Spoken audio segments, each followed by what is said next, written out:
jornadas de diálogos con el futuro. Esta mañana hemos desarrollado la mesa 1 en torno al diálogo democrático y hoy nos toca una mesa muy interesante con Jean-Paul Faguet, con Carlos Hugo Molina, con ustedes. Está también gente como José Luis Exceli de la PES, que viene a La Paz, muchas gracias. Miller Reinos de La Paz también. Todos nuestros compañeros de AVINA, de otras organizaciones, Gabriel Ugarte, que va a facilitar también la mesa, con Hernán Ruiz, ¿verdad? Los compañeros de la Católica que van a hacer la sistematización. Como pueden ver, nos hemos querido sentar de manera circular, porque es una forma de provocar mejor el diálogo, para que no haya una asimetría y podamos todos mirarnos, intercambiar directamente la palabra. Hoy nos va a tocar hablar de repensar la democracia desde lo local, desde los territorios, las autonomías y desde las ciudades. Y vamos a tener dos primeras intervenciones breves. Primero de Carlos Hugo Molina. Carlos Hugo Molina es uno de los autores principales de la Ley de Participación Popular. Recordarán ustedes que esta ley ha revolucionado el país, ¿verdad? Ha transformado nuestra sociedad y nuestro Estado y nuestra política. Esta ley ya lleva 30 años, ¿no? 30 años, y tenemos el privilegio de tener a uno de sus autores aquí. Nos va a contar cómo fue esa hazaña, cómo se aplica al mundo de hoy, mirando también las transformaciones que se están dando desde las ciudades. Y luego vamos a tener una pequeña intervención de Jean-Paul, que sobre todo es, digamos, introductoria, porque él va a hacer una exposición magistral esta noche. Y luego, después de estas dos pequeñas intervenciones, vamos a tener el diálogo y algunas dinámicas que nos permiten intercambiar mejor a cargo de Gabriel, ¿no? Entonces sean bienvenidos, muchas gracias, y Carlos Hugo a continuación, por favor. Muchas gracias, buenas tardes. Vamos a hablar suave y discreto para que el chiquita no se vea perjudicado, ¿ya? Porque de donde venimos hay una fábrica de sueños de cada día. A ver, reflexionar sobre temas históricos solo se justifica cuando se intenta y se necesita saber qué puede venir. La reflexión para mí siempre ha sido esa, no sentarse a memorar o a un histórico que lo hagan otros. Nosotros seguimos el camino. Y esa es una ventaja que vamos a compartir con porque él, desde el lado de la academia y del estudio, ha acompañado procesos como el boliviano en su momento y otros más que hacen a lo que hoy se llama, se denomina gestión de Estado, la solución de los problemas de la gente en el territorio,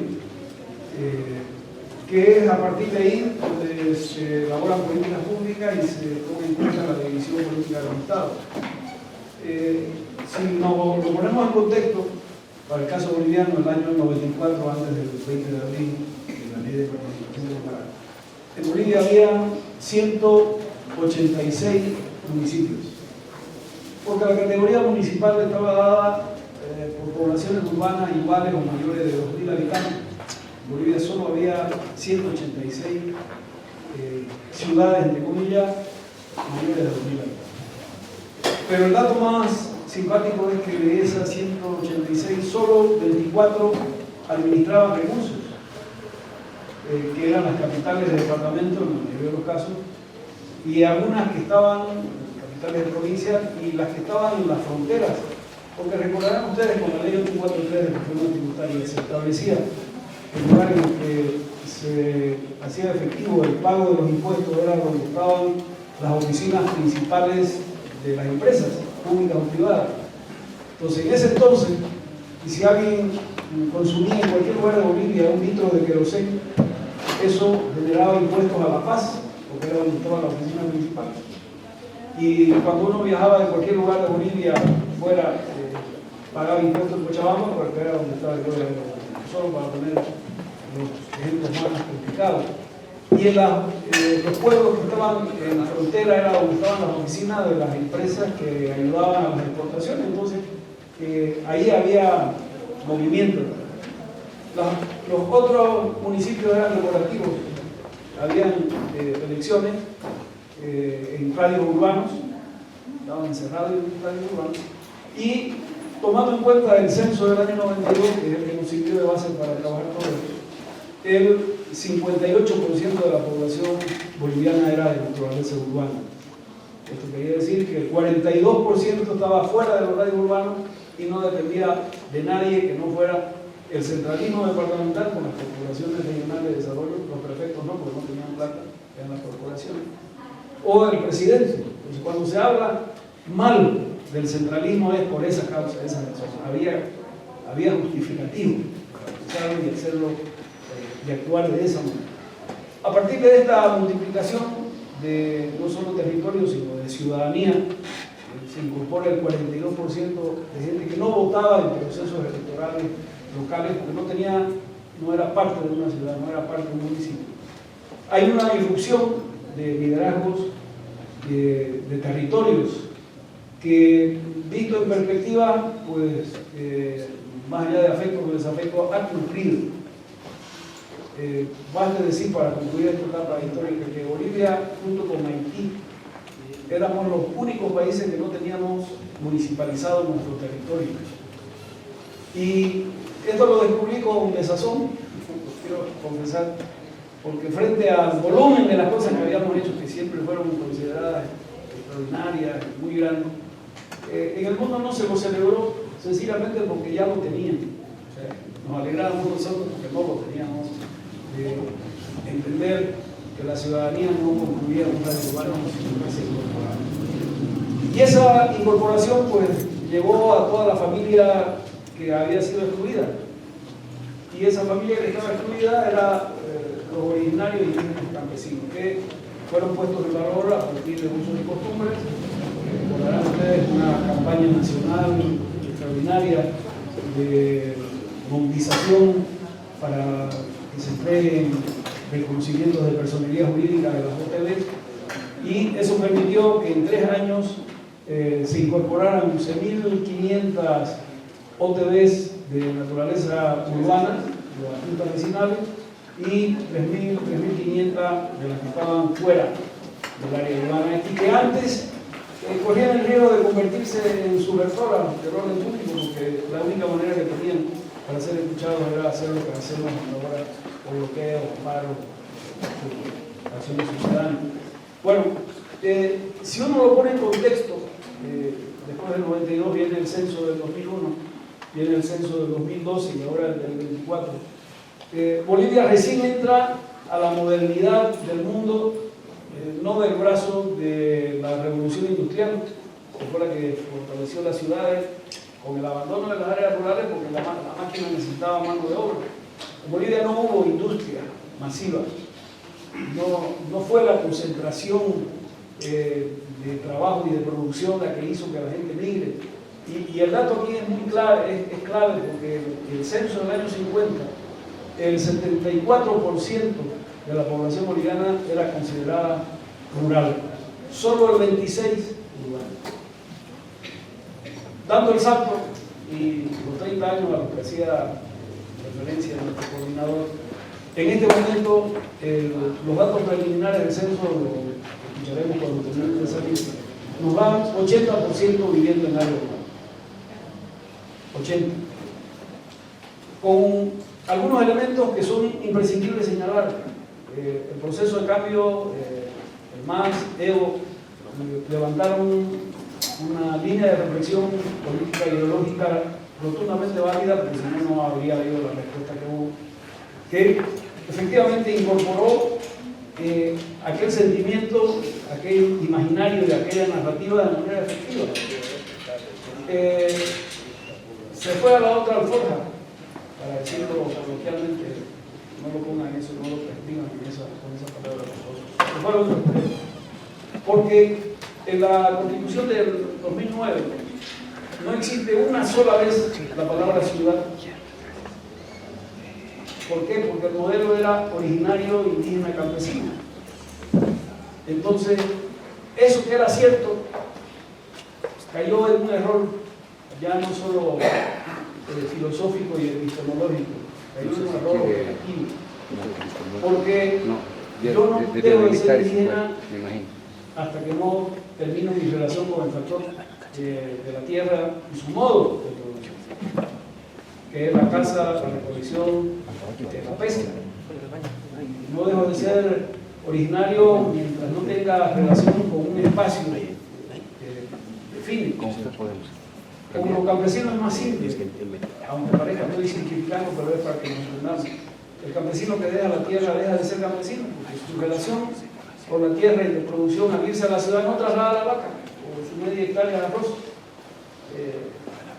Estoy provocando con estas expresiones porque creo que es la opción, una de las que nos abre este conversatorio, este encuentro, para tratar de ver si es que estamos viendo efectivamente la misma política.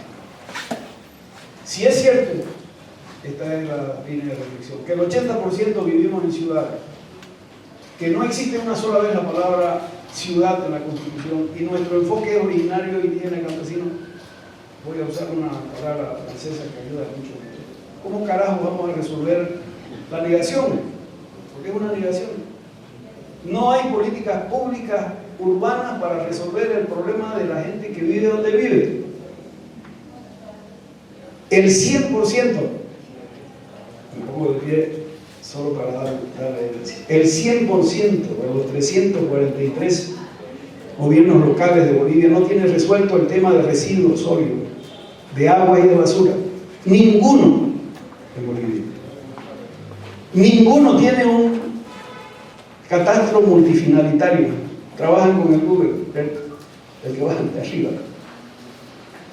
Los elementos básicos para constituir ciudad en la Edad Media, los burgos, la agenda de los burgos alrededor del señor feudal del castillo era la seguridad, era el mercado, era la limpieza, era la seguridad. Esa es la agenda boliviana. Porque no logra vivir ninguna ciudad del pago de los impuestos, que es lo que vive el mundo, ni de atender a la población de acuerdo a sus necesidades. Si el 80% vivimos esas condiciones, ¿cómo vive el otro 20% que es el que asume la condición elemental desde el punto de vista político de las políticas públicas, del discurso?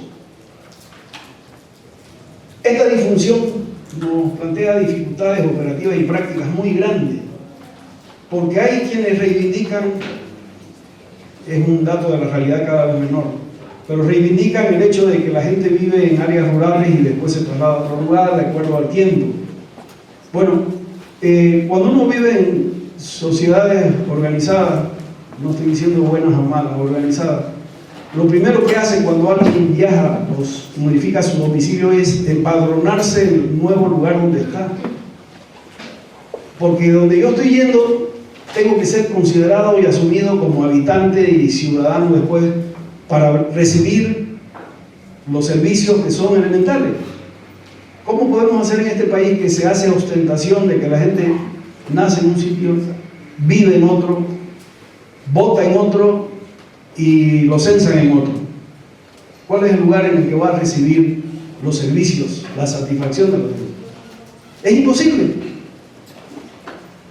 Ya es un tema de ordenamiento, porque mientras no demos paso a ponernos de acuerdo de que Bolivia tiene 9 departamentos, 112 provincias, 343 gobiernos locales, y actuemos en coordinación con esas realidades, no vamos a poder resolver los problemas que vive la humanidad desde que aprendió a vivir en ciudad, en un país que tiene 1.098.000 kilómetros cuadrados y solo 11.600.000 habitantes según el censo. Algunos datos de orfebrería con los que venimos trabajando desde hace 10 años por el tema de ciudades intermedias y la ubicación de la población. Con una pregunta previa, con todo respeto, levante la mano por favor las personas que tengan en este momento amigos o familiares, personas cercanas viviendo en Santa Cruz. Ya. Bueno, esto se pregunta en toda Bolivia y la respuesta es exactamente la misma. Y no es que la gente se traslade a Santa Cruz porque allá hay las magníficas y hablan inglés, por el carnaval, por las ferias. seguramente también. El elemento fundamental está dado por una razón, es la economía estúpida. No voy a hablar mal, esto que estoy diciendo aquí lo he dicho en los lugares que forma parte de esta reconstrucción necesaria. Hay 3 departamentos en el que, si no se apuran a hacer algo territorialmente, los departamentos van a tener que ir a discutir sus problemas a Santa Cruz, Oruro, Chuquisaca y Potosí. Las segundas ciudades, después de la capital de estos 3 departamentos, que tienen más habitantes de esos departamentos, están en Santa Cruz. Ya son. Y salvo La Paz por el alto, y salvo Cochabamba por algunos de los otros que están alrededor, todas las otras departamentos tienen las segundas poblaciones de sus habitantes en la ciudad y el departamento de Santa Cruz. Y esto no responde a una política de definición territorial y de uso del suelo y de migración, responde a una realidad objetiva de naturaleza material. ¿Dónde hay economía? Pues la gente busca. Y eso nos lleva a plantearnos los grandes retos. Voy terminando porque me interesa que explotemos a Jean-Paul. Él nos va a dar luces sobre esto, porque tenemos que dejar de mentirnos. Es elemental. ¿Cómo yo puedo resolver problemas de política pública en un país que no acepto la realidad poblacional donde vive? Hemos hecho algunos ajustes a la información para encontrar qué significa eso. Si en este momento el presupuesto general de la Nación lo hemos hecho sobre el de 2024, con los resultados del censo, 11.600.000 habitantes. Tomando el dato que da la Organización Mundial de la Salud, $260 por habitante para el país de rango medio, desarrollo medio como Bolivia, y lo convierto en habitantes, el presupuesto de la nación atribuido a la salud, solo alcanza para el 48% de la población. 48. ¿Y el otro 52% qué hace? Va donde una manosanta, se hace pócimas con aceite de pusi y copaibo y hierve tocotoco y... Si no, nos estaríamos muriendo.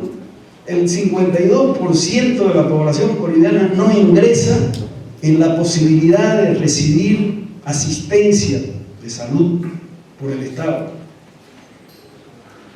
256 municipios tienen menos de 20.000 habitantes.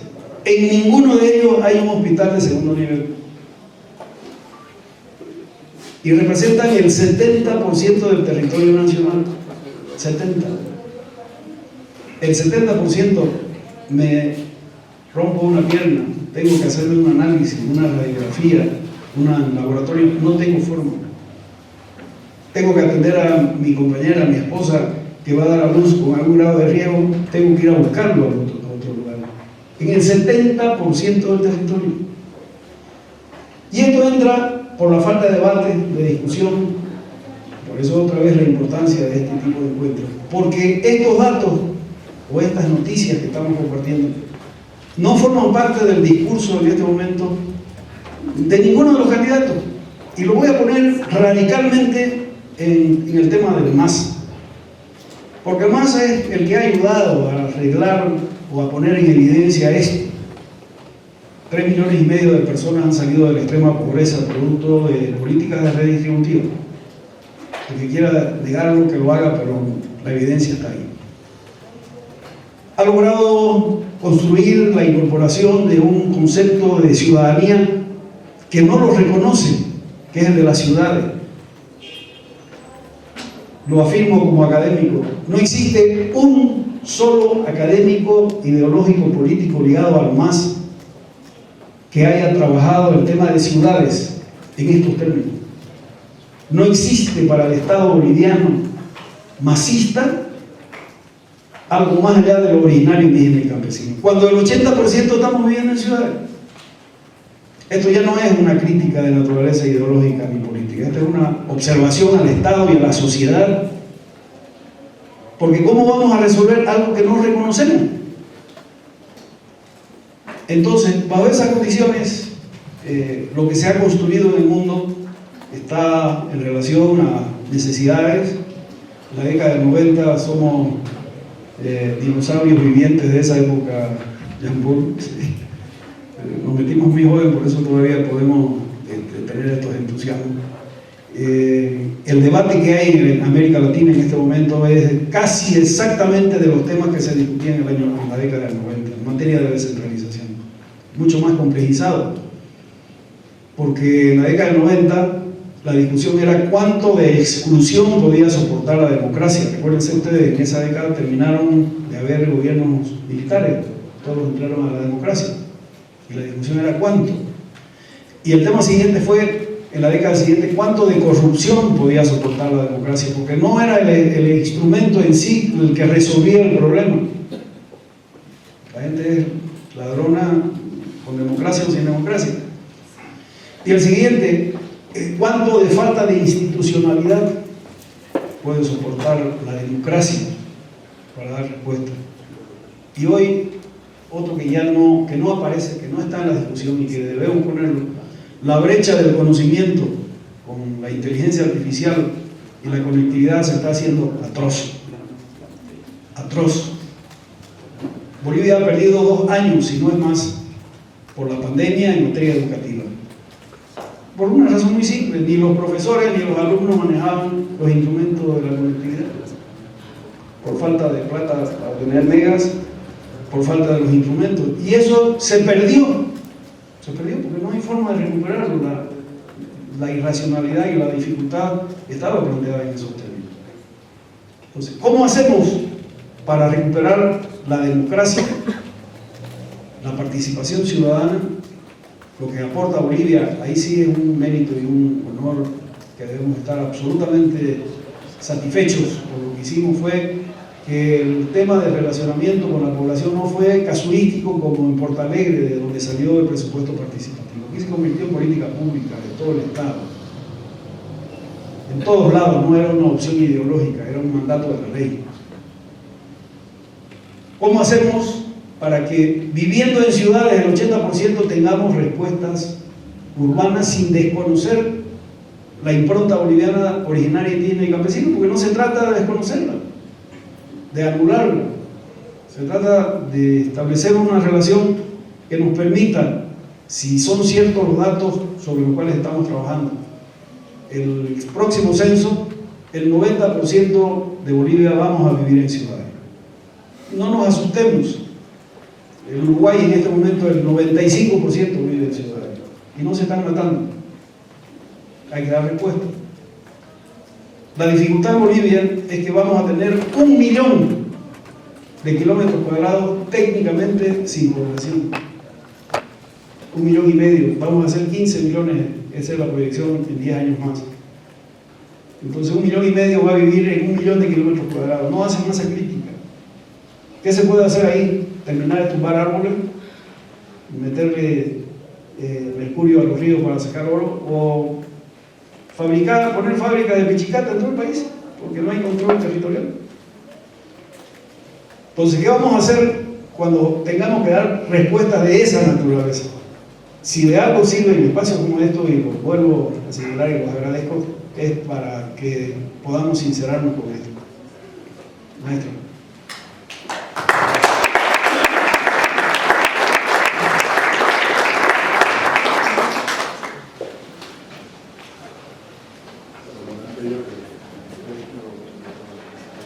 Bueno, voy a comenzar sin eso. Muchas gracias. Muchas gracias a todos ustedes, al movimiento Cabina Dialoga y las otras organizaciones que están ofreciendo este evento. También es un honor estar aquí con ustedes. Y compartir esta mesa con ustedes. Tengo mucho interés en conocer sus criterios y sus ideas y propuestas. Entonces voy a hablar cortico, ojalá, un par de puntos y luego vamos a pasar a la parte principal de esta mesa de diálogo. Me es sobre todo un honor de compartir esta mesa con Carlos Hugo Molina. Es cierto que Bolivia tiene muchos problemas en este momento, como todo el país del mundo. Yo acabo de llegar ayer de Inglaterra, que tiene unos problemas muy graves e históricos en este momento. Estamos mirando a Francia, Alemania, que tienen problemas graves y fundamentales en la política, en la economía y en la defensa, etc. Pero Bolivia tiene también muchas luces y lujos. Y don Carlos Hugo Molina es uno de esos lujos para Bolivia, porque es el que diseñó e implementó la ley de participación popular, que yo luego invertí 25 años en mi vida en estudiar los múltiples impactos multidimensionales a corto, mediano y largo plazo en Bolivia. Y para mí, digo, con algún conocimiento de causa, han transformado el país y mayormente para bien. Que es muy raro que no tenga una reforma que pueda decir esto fue bueno para el país y fue bueno de una manera contundente, pero a mi forma de ver, la participación popular fue buena en muchos sentidos, pero quiero poner aquí en dos en particular que creo que tienen relación con los temas que podemos discutir. Primero que todo, recordar que el Estado boliviano, llegando al 93, 94, era un Estado súper centralizado, tremendamente centralizado, entre los estados más centralizados de todos los estados del mundo, ¿sí? A nivel de su diseño y de su operación.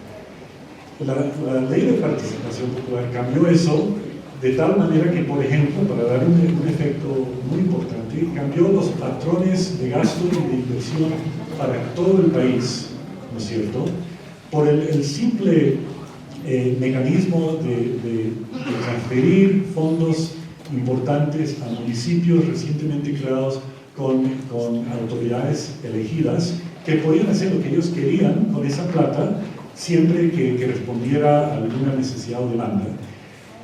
El cambio fue tan grande que produjo solamente esto, que el presupuesto global boliviano pasó de ser dominado por grandes infraestructuras y producción a ser dominado mucho más a nivel subnacional por educación, salud, atenciones primarias y formación profesional.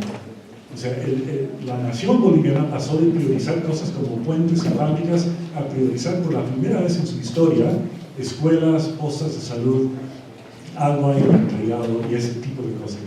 Es decir, capital humano es invertir en el pueblo boliviano, en las personas, cosa que nunca antes había sucedido.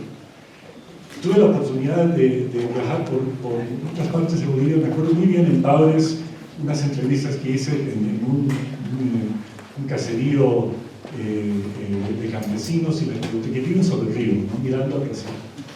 Y les preguntaba qué diferencia ha hecho la ley de participación popular. Usamos otras palabras, pero era básicamente eso. ¿Qué diferencia ha hecho en sus vidas? Y me contestaron varias personas la misma respuesta. Me dicen, por la primera vez nos sentimos bolivianos.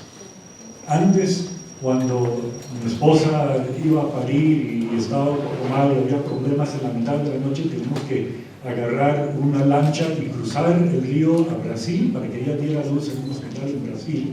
Y los brasileños, que son por naturaleza generosos, atendían a esta gente, que era gente pobre, ¿no es cierto? ¿Por qué? Porque en ese lugar y en el pueblo de Baures no había un hospital que pudiera atender. Exactamente el punto que hace el doctor Molina. Por la primera vez esto tenía un efecto en la salud. El hijo nacía, ahora podía nacer en Bolivia, no tenía que nacer en Brasil.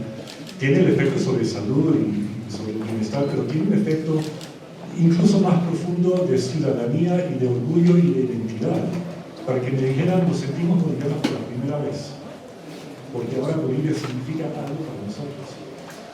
Entonces, ese es un efecto. Otro efecto en otro campo totalmente distinto que yo no espero, me encantaría saber si usted lo vio, si lo anticipó. Yo de ninguna manera anticipé esto, y lo vemos muy claramente una década después de la implementación de la participación, más o menos en 2002, 2003, 2004, 2005, que es en el ámbito de la política partidaria.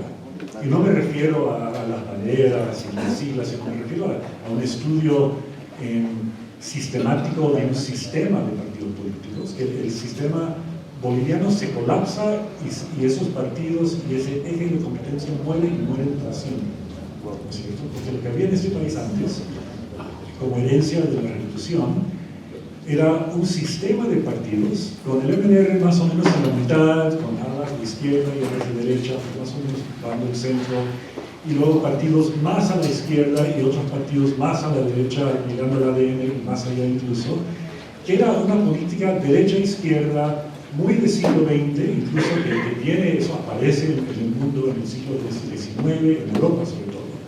Una izquierda que es pro-trabajador, ¿no? Pro-obrero, pro-campesino en el ámbito boliviano, pro-pobre, gobiernos más grandes que intervienen más en la economía y cobran más impuestos, versus una derecha, ¿no? Que es pro-business, pro-negociante, pro-empresario, impuestos más bajos, un Estado más reducido, ¿no es cierto? Como bien dice el doctor Carlos Hugo, Bolivia es un país que nunca tuvo una revolución industrial. Esta política de izquierda-derecha nace en Europa en el siglo XIX, después como uno de los muchos efectos de la revolución industrial que comienza en el siglo XVIII y la impacta toda Europa en el siglo XVIII y XIX. Y se crea una clase trabajadora, una clase obrera que se autoidentifica como clase obrera.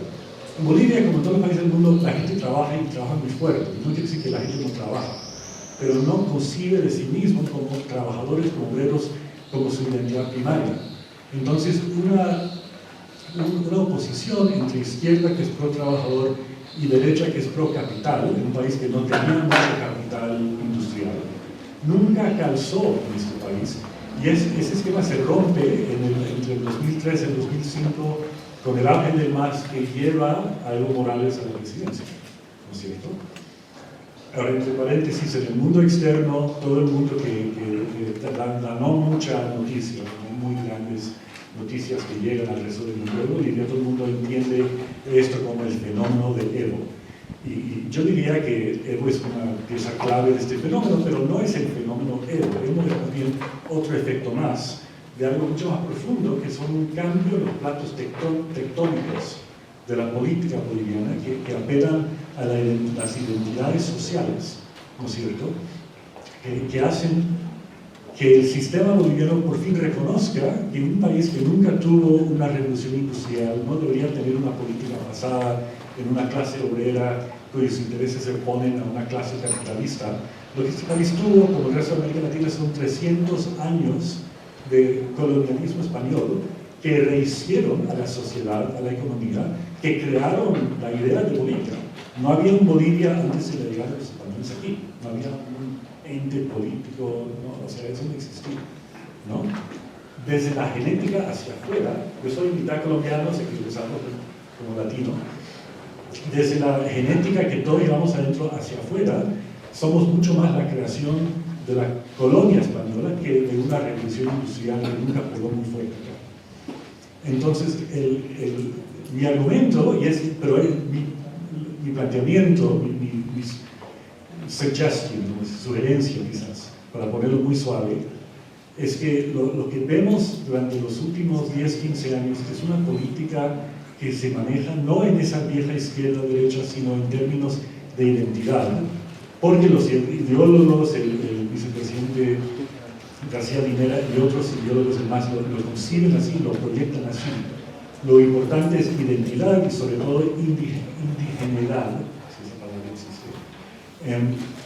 Y entonces un polo del nuevo sistema está, por lo menos ideológicamente, centrado en el campo del altiplano, donde permanece todavía una identidad netamente indígena, occidental, versus la ciudad, una visión mucho más cosmopolita, donde el apellido y la tesis y demás no importa tanto porque los bolivianos y colombianas van a perseguir, a buscar su fortuna, que quieran hacer su futuro, y la identidad étnica importa mucho menos. Entonces, ese sería el eje. Por un lado, indigeneidad y ruralidad, y en el otro algo cosmopolita y mucho más urbano. Y ahora, creo que los datos demuestran que eso ha sido la realidad boliviana durante los últimos 10 o 15 años. Lo que yo quisiera saber y quisiera conocer sus criterios es si esto es una breve transición y estamos yendo hacia otra política en el futuro en que el boliviano prioriza otros temas que realmente le importan encima de la vieja izquierda-derecha, encima de la identidad étnica, porque se me hace que Bolivia se está superando eso, ¿no es cierto? Eso ya me parece que no es efectivamente lo más importante, aunque lo fue en un momento dado con el auge del MAS y varias elecciones que ganó Evo Morales, etc. Pero eso ya me parece que es lo más importante para Bolivia. Yo quisiera, si puedo hablar personal, no soy boliviano, no tengo el privilegio de votar, no tengo ciudadanía boliviana, no tengo derecho a votar en esas elecciones. O sea que es simplemente una opinión muy personal que puede no valer mucho. Pero yo quisiera que la política boliviana superase eso, porque el juego, lo que vemos en Europa en este momento es la política que se lleva en términos de identidad. Y cuando la política se reduce a yo soy un inglés blanco y el otro no, o yo soy un alemán tradicional y el otro no, son juegos de suma cero que se vuelven muy peligrosos, ¿no es cierto? Una gran virtud de la vieja política izquierda-derecha es que se jugaba en torno a un jefe que podía seguir creciendo y se podía dividir el beneficio de ese crecimiento de forma como uno quisiera entre distintos grupos, porque son juegos de suma positiva, ¿no es cierto? Pero si vamos a jugar a la política en que uno es blanco y el otro no es blanco, y el que no es blanco está encima, el que sí es blanco está encima, entonces eso genera perdedores en sus miradas. Me parece algo negativo y algo peligroso. Pero la pregunta con que quiero terminar es ¿a dónde va Bolivia? Nadie tiene la bola mágica y la bola de cristal, pero más que eso, ustedes ¿qué ven o qué quisieran que la política se volviera para poder construir una democracia sólida en base a las necesidades que la gente realmente tiene? Con eso termino y paso el tiempo.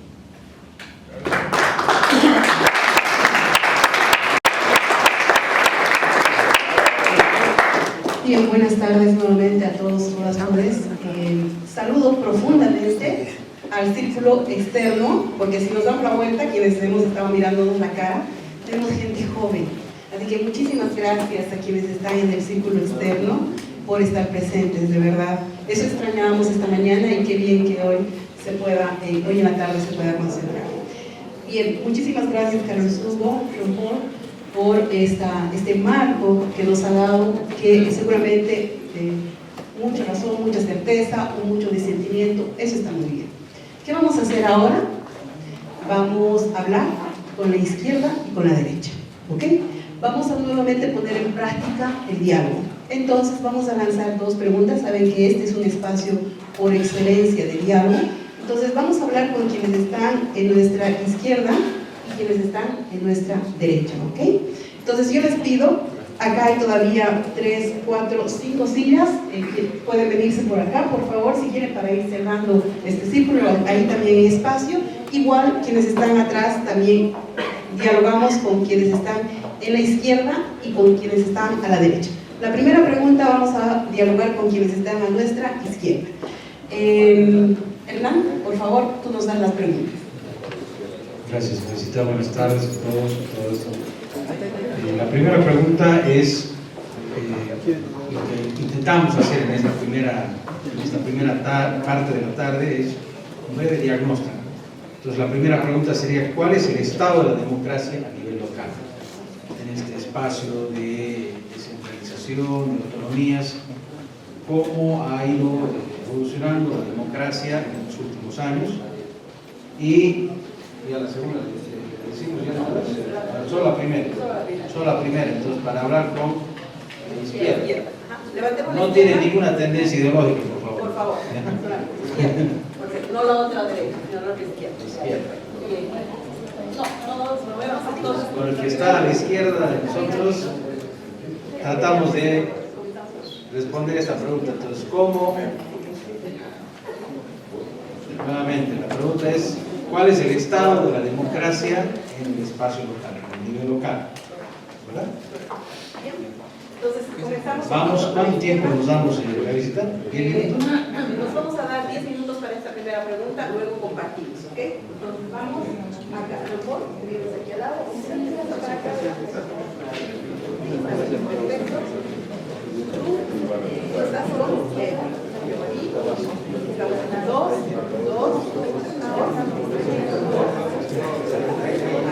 Ahí nos está dando la pauta de cómo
propongo, ahí pongo en consideración, de que nos pongamos un tiempito para compartir, ¿ya?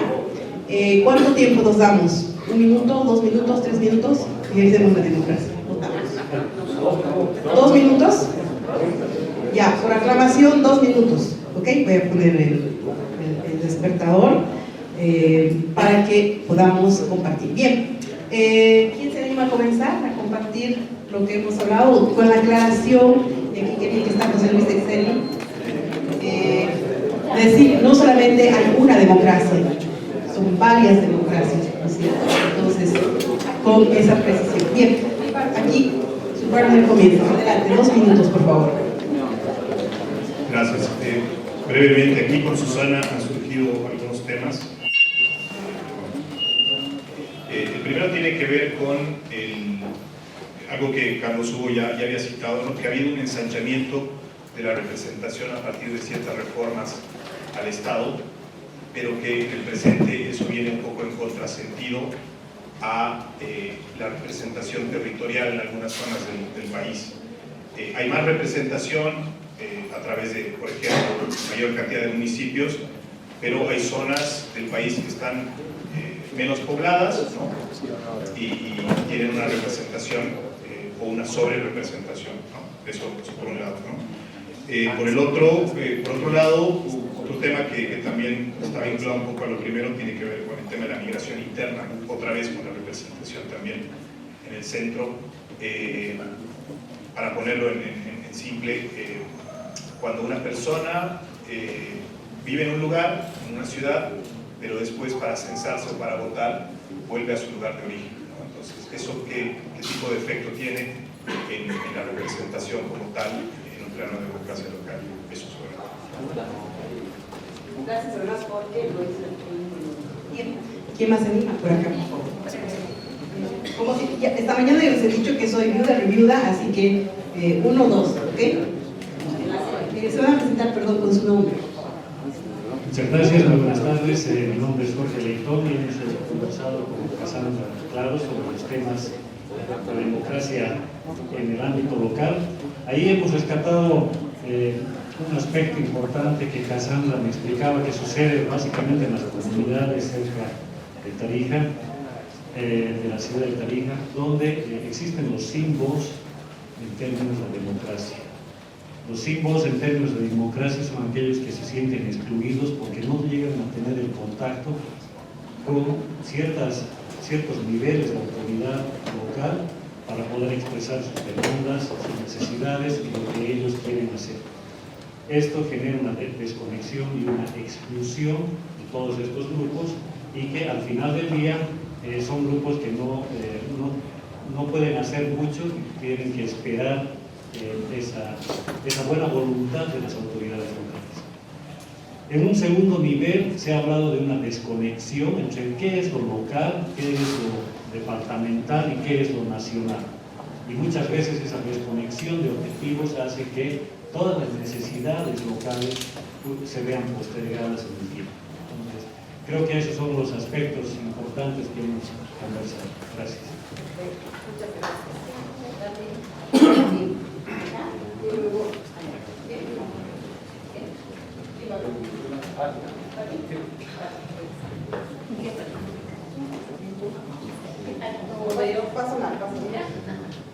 Bueno, gracias. Con el doctor hemos analizado varios temas sobre el tema de la democracia. Hemos visto de que hay 2 elementos que no son tomados en cuenta, como es la participación, es decir, la población no participa en la toma de decisiones, no hay unas instancias y tampoco el control. Esto se puede evidenciar tanto en lo que es gobernación, también los municipios, ¿no? Son 2 factores que no ayudan a responder a las necesidades de la población. Por otro lado, ha habido tal vez errores en el pasado con respecto a ver el territorio, cómo lo mirábamos el territorio, visibilizando los factores culturales, las cualidades productivas que tenga el territorio, factores sociales. Porque solo brevemente mirando Oriente y Occidente, unos colonizados con los jesuitas con una visión desde el agro y lo productivo, y por el otro lado tenemos a otra parte de la iglesia con lo extractivo. Entonces, solo como ejemplo para ver que tenemos que ver el territorio para ver los sistemas de democracia, de participación y de control. Gracias.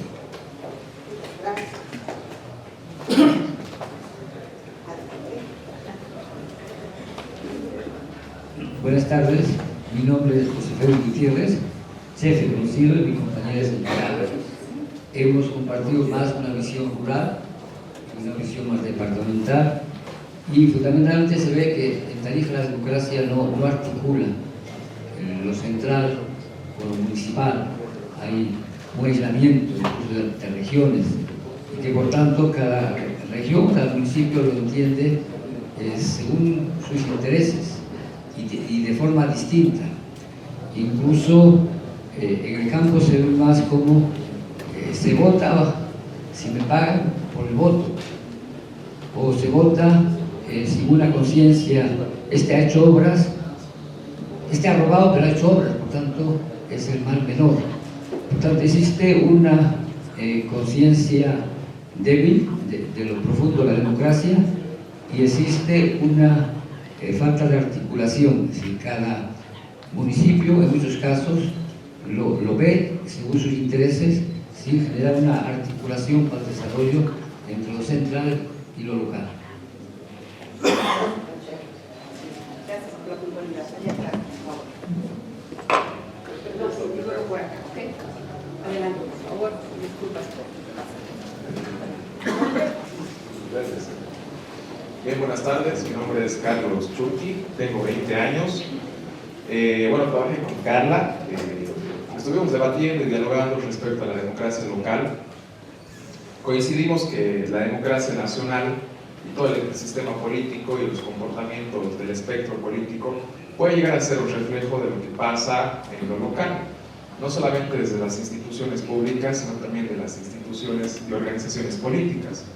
También es necesario preguntarnos si es que dentro de los partidos políticos hay democracia, cómo es que se escogen las listas para los candidatos, tomando en cuenta que estamos en una semana muy caótica. Preguntarnos, ¿no?, si es que en las estructuras políticas hay democracia, cómo se administra, por así decirlo, la democracia en la universidad, incluso hasta en los colegios, ¿no? Hoy justamente hubo una asamblea en la universidad que por ahí tuvo sus irregularidades, pero que a la vez son mis compañeros, ¿no? Podemos decir que somos compañeros casi de la misma edad, que puede ser un reflejo del sistema político a nivel nacional. Alguna vez alguien dijo que la asamblea o el parlamento es el reflejo de su población, y creo que en ese escenario no estamos dialogando tanto, porque en el parlamento vemos que hay sillazos, que hay puñetazos, que hay muchos gritos, y cuando salimos a las calles creo que no nos encontramos tanto dialogando. Gracias.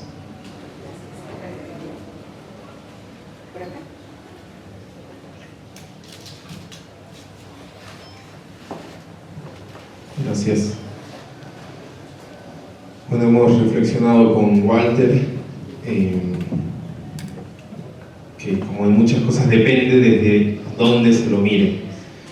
Desde una óptica institucional ha habido una reducción de la democracia en términos de, por ejemplo, del referéndum del 21F y los resultados desconocidos, la pérdida del Estado de Derecho en ese sentido, en otras palabras, la ausencia del imperio de la ley, que es lo que hace la esencia de una república. Y por otro lado, recordando lo que decía el doctor Molina, desconocer la realidad sería absurdo, ¿no? Desconocer que varios millones de ciudadanos que antes no eran ciudadanos reales, ¿no? Porque a pesar de que la ley pueda decir todos somos iguales ante la ley, recuerdo un texto de Fernando Calderón, que entiendo que va a estar mañana, que parafraseando decía que en Bolivia unos son más ciudadanos que otros. Entonces efectivamente ha habido un proceso de inclusión y de amplitud de lo que significa la democracia en Bolivia. Entonces depende de cómo se lo vea. Y respecto a lo local, la estructura que responde al MAS, voy a decir MAS como para que se entienda, a pesar de que va un poco más allá, es orgánica y hay mecanismos de participación desde las bases, desde la última comunidad y el último barrio, cosa que no ocurre en espacios urbanos, ¿no? Hay una crisis de representatividad desde, llamémoslo, la oposición, ¿no?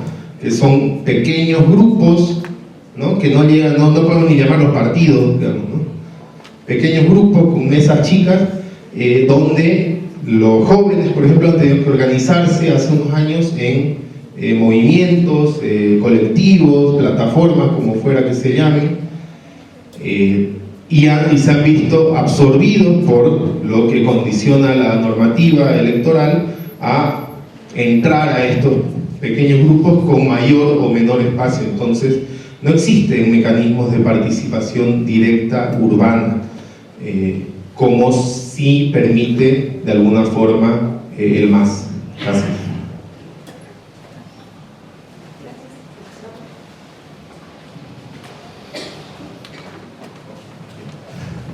Bueno, yo hablo en mi nombre porque he estado yendo y viniendo, así que no puedo hablar en nombre del grupo, ¿no? Pero lo que quería decirles es que, y recuperando un poco lo que decía John Paul, es que creo que sí ha habido una revolución profunda, pero además absolutamente pacífica, enorme en Bolivia, y creo que en el mundo ha sido la participación popular, ¿no? Que después ha sido minimizada obviamente por intereses políticos, pero creo que la participación popular todavía no la llegamos a dimensionar tal como es, pero antes y el después de la participación popular tenemos dos Bolivias distintas, porque antes de la participación popular teníamos territorios difusos y como invisibilizados. Con la participación popular empezamos a visibilizar toda una serie de territorios en Bolivia, ¿no? Y yo creo que es ineludible que construir país y construir democracia es desde los territorios, ¿no? Es desde allí donde de verdad podemos incidir y podemos cambiar el mundo, ¿no? Es desde los territorios, ¿no? Y ahora yo creo que ya ha pasado, ¿cuántos años, Carlos Hugo? 31 años después, creo que lo que nos toca ahora es repensar esos territorios, ¿sí? Redefinirlos desde todo punto de vista, pero seguir construyendo desde ahí país y seguir construyendo desde ahí democracia y construir desde ahí una forma distinta de proyectos de vida, ¿no? Tanto individuales como colectivos.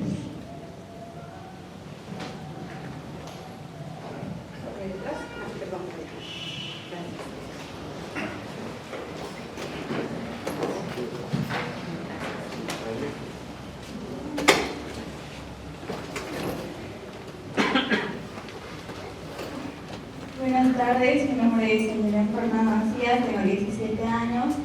A lo que hemos llegado con mi compañero es que prácticamente la democracia local es algo que nosotros tenemos, gracias a esto, más que en Tarija podemos ver que gracias a la democracia nosotros podemos elegir a nuestros representantes.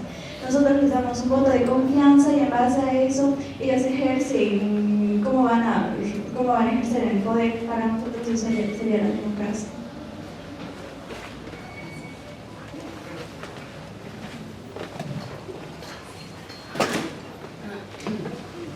Bueno, muchas gracias. Mi nombre es Franz, con mi compañera Joandra, que es cubana, pues tuvimos una discusión muy interesante. A mí me permitió un poco sintetizar tal vez el punto de vista de otra persona diferente a la discusión que nosotros tenemos. En realidad, con lo que escuché, puedo sintetizar que nosotros tenemos una democracia de Yuma, es decir, tenemos una muy buena ley, muy buenas leyes, pero que de alguna forma es totalmente distinto a lo que refleja la realidad. Un ejemplo muy claro, por ejemplo, es la plantilla, que nos comentó con los datos que estamos trabajando, por ejemplo, con tal vez un 30% del presupuesto y que no hace sentido con lo que realmente necesitaríamos, ¿no? Es decir, estamos en una democracia donde tenemos voto pero no tenemos voz, ¿verdad? Entonces esos elementos que se pueden acrecentar nos ponen un poquito a discutir si realmente ya yendo a los elementos de la descentralización, si verdaderamente la descentralización nos ha llevado por un camino, pero también la descentralización puede ser un arma de doble filo que pueda acrecentar o que pueda de alguna forma hacer más evidentes las diferencias, si es que realmente nosotros no podemos encauzarla de una buena forma, y eso es ser coherente con, por supuesto, los recursos y con lo que realmente está fallando, que es sobre todo a hacer lo que se dice, ¿no? Que es uno de los elementos más importantes en el ejercicio de la democracia, ¿no? Eso es. Gracias. Gracias.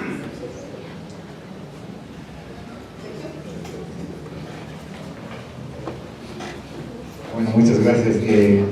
Creo que ha sido muy atinado arrancar con mirando la participación popular a sus 31 años, porque creo que todos coincidimos que la participación popular ha representado una transformación de nuestra democracia.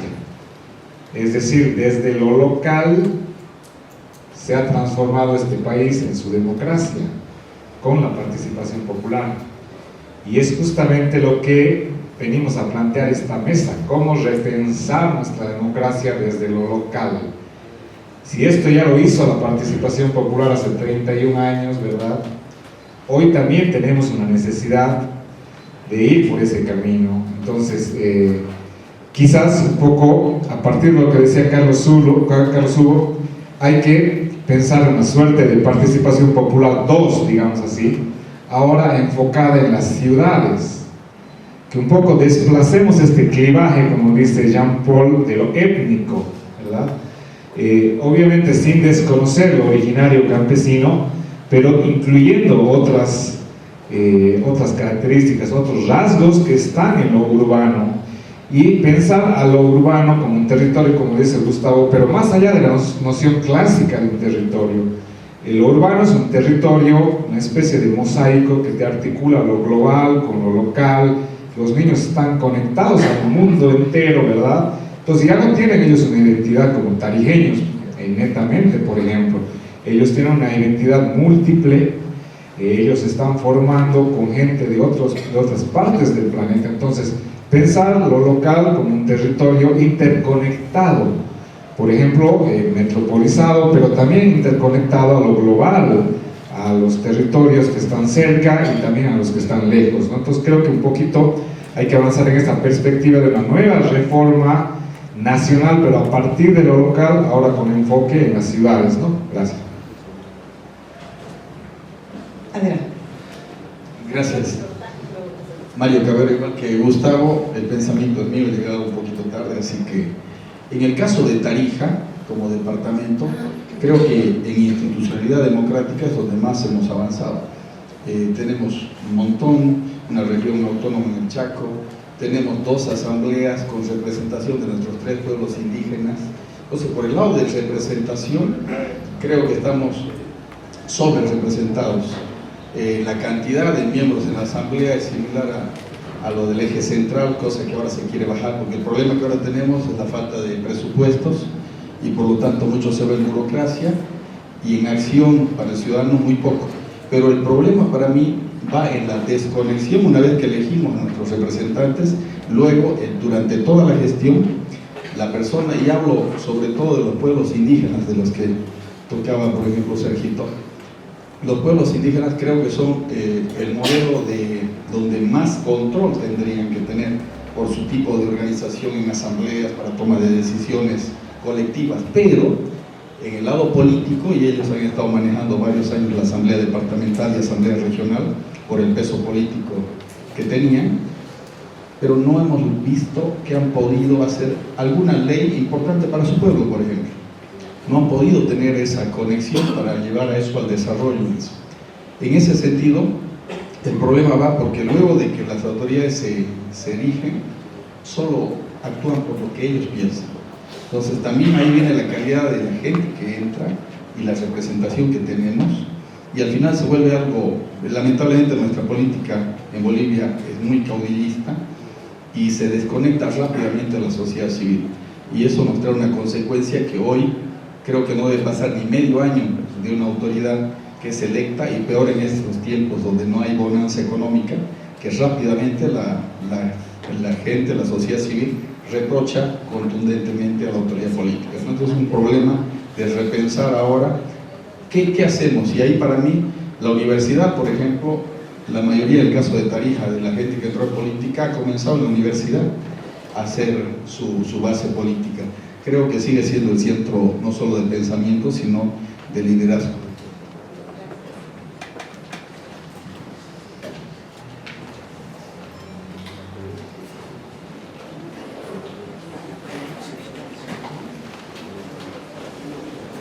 Un tema que siempre nos viene a la mente es que pareciera que hemos descentralizado el centralismo, ¿no? Hemos traído el centralismo a las regiones, porque todavía en el proceso de planificación, ¿quiénes intervienen? Porque ahí empieza esa punta de hilo. ¿Cómo planificamos? ¿Quién planifica? ¿Quién establece las prioridades? Y aquí tenemos, no quiero estigmatizar a nadie, creo que todo el mundo lo tiene en conciencia, un puente, un Van Basten, no quiero referirme a personas, pero hay muchas obras, ¿no? Que nadie las planifica, es lo impensado. Lo menos pensado aparece construir, ¿no? Entonces, pero aparte de ese tema, es de que los partidos políticos, si todavía los hay, porque creo que queda muy poco, centralizados. ¿Quién maneja el poder? El poder lo manejan los partidos, ya, alianzas, hasta con la crisis que vivimos ahora, de estas alianzas que se están formando en la oposición, bueno, y la descomposición que también tienen más. Pero, ¿quiénes manejan el poder? Son los partidos, o esas organizaciones políticas, así las llamemos. Pero si esas organizaciones están centralizadas, los que tienen el poder, ¿qué podemos hacer los ciudadanos? ¿Hasta dónde va nuestra capacidad de controlar, de planificar, de participar? Hasta los dirigentes del barrio obedecen líneas que vienen de algún caudillo. Entonces, ¿para qué nos está sirviendo esta larga lucha, esta gesta, primero por la descentralización, después por las autonomías? ¿En qué estamos? Solamente quería hacer estas reflexiones, recogiendo lo que siente la gente en la calle, la que vende el API, la que vende la fruta, y nuestros ciudadanos. Entonces, pareciera que hubiéramos parado en el desierto a la autonomía, el papel de la Constitución, está en la ley marco de la autonomía, está en el estatuto del departamento autónomo, pero hasta dónde funciona el régimen autonómico. Muchas gracias.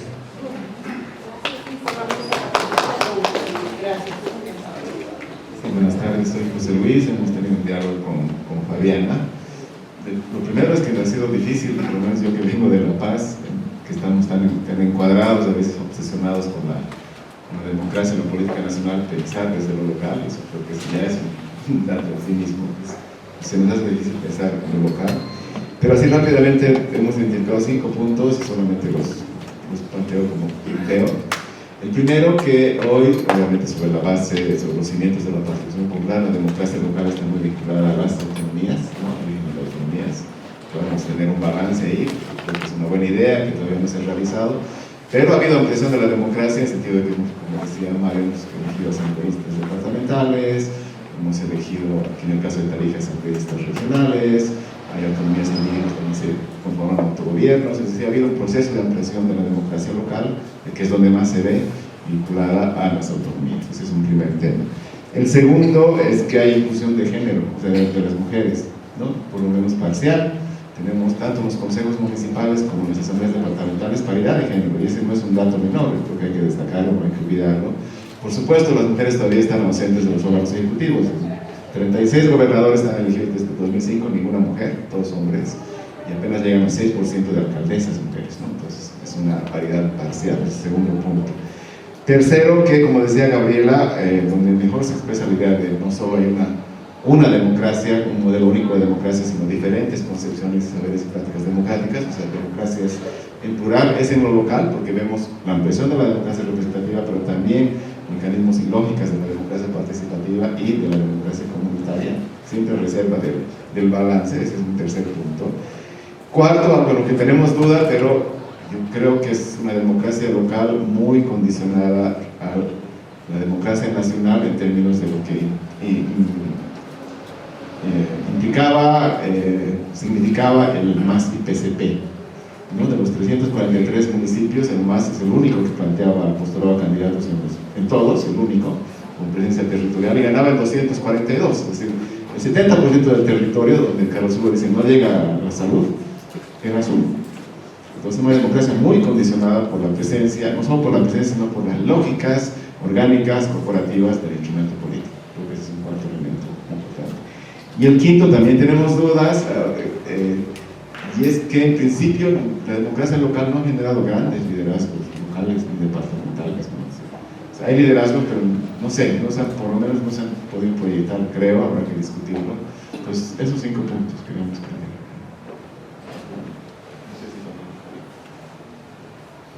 5 puntos que además creo que ayudan a redondear y a mirar la democracia más allá del acto electoral que nos va a tocar el 18 de agosto, si las cosas van bien, pero que en las reflexiones conjuntas tocan 2 pilares de la democracia. Por un lado, la gobernanza, es decir, cómo gestionamos lo público desde lo local, lo regional, ¿no? Y estamos viendo que con serias deficiencias, avances en normativa sí, pero con serias deficiencias en la gestión, y en la gobernabilidad, es en la otra patita, de cómo se relaciona ese poder que nosotros hemos conferido con la ciudadanía y cómo satisface esas necesidades. Pero también del otro lado, como ciudadanas y ciudadanos, ¿cuál es nuestro rol? Como decía, de pronto nos decían, asistimos a un acto electoral en la universidad, pero replicamos esas prácticas que vemos en redes sociales, en la tele, o las escuchamos o somos testigos. Bien, cerramos esta primera parte. Ahora le voy a pedir a Hernán que va a facilitar precisamente con la última pregunta de esta tarde, de esta sesión, de un tema que definitivamente es amplio y desafiante. Gabriel, ¿querías tú hablar? Gaby, perdón la interrupción, pero yo soy absolutamente opositor a los discursos y sentimientos fatalistas, negativos, porque todo lo que ha salido aquí es malo. Pero ¿qué tal si vemos lo bueno? Bolivia ha reducido la pobreza con 2 temas centrales, el retorno a la democracia y la participación popular. Entonces, no nos olvidemos de lo que ha sido capaz hacer este país a partir de la ampliación de la participación y a partir de la ampliación del gobierno de cercanía, como es el gobierno local. 2. En un principio hemos mejorado las plazas, las sedes municipales. Ahora ya eso ya está. Ahora se está avanzando en producción, se está avanzando en educación, se están haciendo ciertas acciones innovadoras en lo rural. Entonces, no pensemos que todo está mal. Yo no quisiera que esta sesión cierre que todo está mal. Hay cosas que hay que mejorar, sí. Nos falta proyecto de ciudad, sí. Lo que pasa es que nosotros también queremos elegir a gobernantes que sean constructores de obras. Y por Dios, si hay algo que es noble, es aquel político que es capaz de articular los intereses de los actores diversos y nos provocan soñar con un futuro mejor. Entonces, si queremos nosotros obras, queremos transparencia, queremos esto, pero también no les exigimos lo más importante, les exijamos futuro. Si ustedes se ponen a pensar, Mandela no ha hecho una sola obra más que el Palacio de Justicia de Pretoria, pero Mandela le dio un sentido al pueblo sudafricano y sobre todo evitó una guerra civil.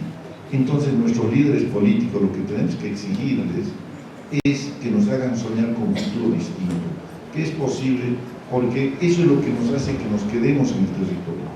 Muchas gracias. Gracias, Gabriel. Mandela y Leclerc no solamente eliminaron el apartheid, sino también sanaron heridas y dieron pie para el perdón. Bien, antes, discusión de orden, un minuto. Sí, quiero seguir la lógica de Gabriel, porque no sé cuál será la segunda pregunta, pero que sirva para curarnos. A ver, yo siempre digo, y disculpen ustedes, ¿no? Como me voy al final de esta actividad, vuelvo a Santa Cruz, puedo decir algunas barbaridades. A mí me da rabia escuchar a los tarijeños quejarse. Me da rabia. Porque ustedes tienen aquí todo lo que no tienen ninguno de los departamentos de Bolivia. El departamento de Tarija es el que tiene los mejores índices de desarrollo humano del país. Es el que tiene el mejor integrado del territorio. Es el que tiene los mejores sistemas de salud y de educación. Es el que tiene... Lo tienen todo. Todo lo que hay en Tarija no hay en ningún departamento de Bolivia. No existe. ¿No será que están mirando debajo de la tutuma? La democracia no es perfecta. Y por no ser perfecta ayuda a que podamos hacer trabajos como este todo el tiempo para hacerlo mejor. Pero si aquí hubiese un pandino de los que están viviendo allá, un hondureño, un potosino, un chuquisaqueño, les diría, ¿y de qué se están quejando? Vayan y vean cómo están los otros. Y esto no es mal de mucho consuelo de tontos, es simplemente cómo aprovecho lo que tengo. No hay otro departamento que tenga la posibilidad del manejo territorial como el departamento de Tarija, solo con 5 provincias, con 11 municipios, con una extensión manejable, con una población. No hay. Entonces, yo no sé cómo vamos a salir con la segunda pregunta. Gracias, condiciones. Hernán. Gracias. Sí, bueno, a eso apunta justamente la segunda pregunta, pero antes creo que en la línea de lo que planteaba Gabriel, es importante reconocer, y es verdad que hemos dado grandes pasos, hemos vivido grandes transformaciones en los últimos años que apuntan justamente a eso, ¿no? A democratizar el Estado a través del camino de la descentralización, porque ese fue uno de los grandes derroteros, digamos, históricos que se forjaron aquí justamente, ¿no? en los movimientos cívicos en Tarija, ¿no? Recuerdo la campaña del 93, ¿no? Que se hizo la caravana para lograr la ley de descentralización, y que después también les dio lugar también a la participación popular, ¿no? Creo que hay muchas cosas que debemos observar en ese camino y ver que este proceso es algo que está en marcha y que no ha terminado con los cambios que se han dado precisamente en estos últimos años con la Constitución, en esta nueva estructura territorial que se llama autonomías. Creo que es importante analizar los avances que hemos tenido, pero obviamente también ver cuáles han sido los obstáculos y los errores. Entonces, en ese sentido, la segunda pregunta que tenemos para es cómo mejorar la descentralización para profundizar la democracia. Este proceso de descentralización en el país que se ha dado ahora con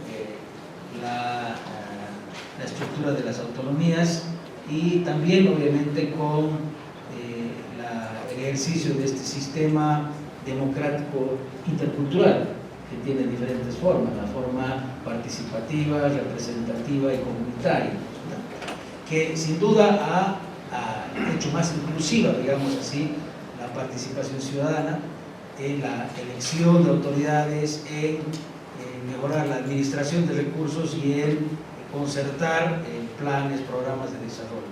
Pero nuevamente el tema es cómo planteamos acciones, cómo vislumbramos en el futuro que este proceso de descentralización del Estado pueda mejorar para profundizar nuestro sistema democrático.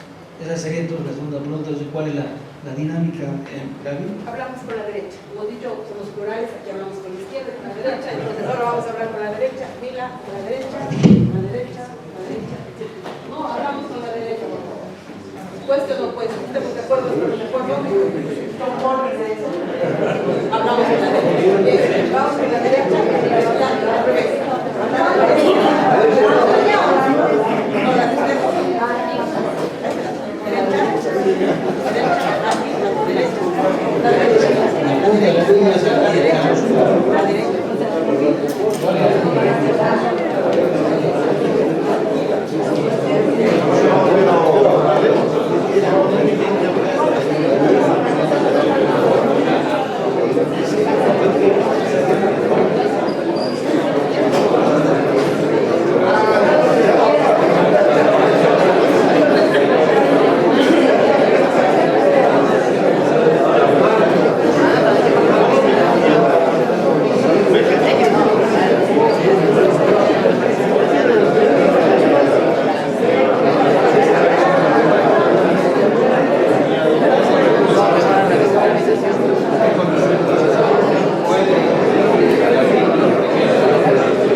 responsables de todo lo que sucede. Eso es lo que es este movimiento, ¿no?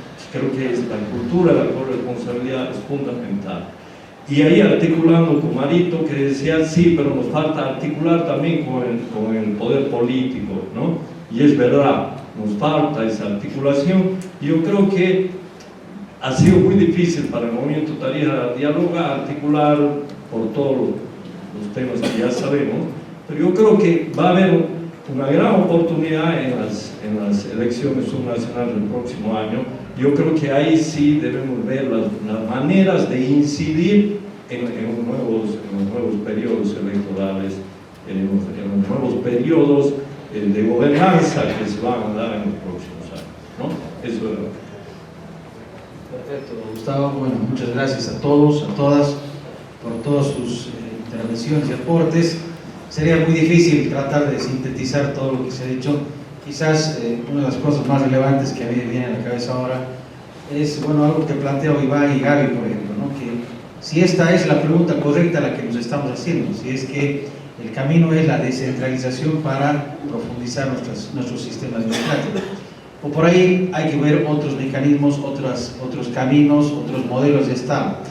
Y en resumen, bueno, decíamos al principio que estamos viviendo un proceso todavía que está en marcha, que por ahí tal vez tiene grandes deficiencias, pero ha logrado avanzar en algunos aspectos importantes. Y este es el momento de replantearnos algunos temas fundamentales para lograr fundamentalmente lo que se había planteado a un inicio de todo este tiempo que venimos hablando sobre transformaciones, sobre mejorar nuestro desarrollo, nuestra forma de vida, etc. Que es cómo logramos aprovechar nuestra diversidad como un potencial, cómo aprovechamos nuestras diferencias como un potencial para lograr un mejor futuro, fundamentalmente. Entonces, bueno, yo quería plantear algunas, solamente estas como pequeñas pinceladas de cierre. No sé si hay algo más que hay que agregar en este punto, o alguna cosa más que podemos comentar, ¿sí? Querido Albertito, o ya después cerramos, ¿no? Primero, saludar a que Tarija dialoga, a generar este espacio de reflexión, porque parte de la crisis es la desinstitucionalización. Un comité cívico que era el que convocaba estas reflexiones ya no lo hacen, los colegios profesionales tampoco. Entonces, un espacio como este realmente es muy importante para ir reconstruyendo esa institucionalidad que la teníamos, que era fuerte, que ha permitido avances muy importantes en el departamento. Entonces, yo quiero relevar este esfuerzo de esta organización y bueno, que acompañen todas las instituciones. Yo creo que hay que convocar a los colegios profesionales que despierten, porque es una parte activa de la sociedad. Miren si ellos pueden hacer el control social, ¿quién es más que ellos? Las otras entidades igual, sindicales, etcétera, son grupos muy importantes, ¿no?, que hacen a la vida pública del departamento de Tarija. Gracias.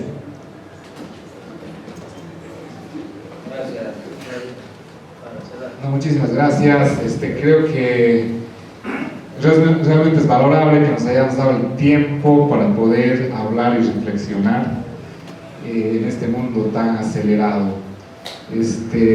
Yo me atrevería a pedirle a Carlos Hugo, que esta noche va a tener una intervención también, que pueda, a manera de síntesis y con la creatividad que él tiene, con los antecedentes de haber sido uno de los creadores y el principal operador de la Ley de Participación Popular, que nos pueda plantear esta noche una pincelada de esta propuesta de, la llamaremos Participación Popular 2, enfocada en las ciudades, en la reconceptualización de los territorios desde lo local.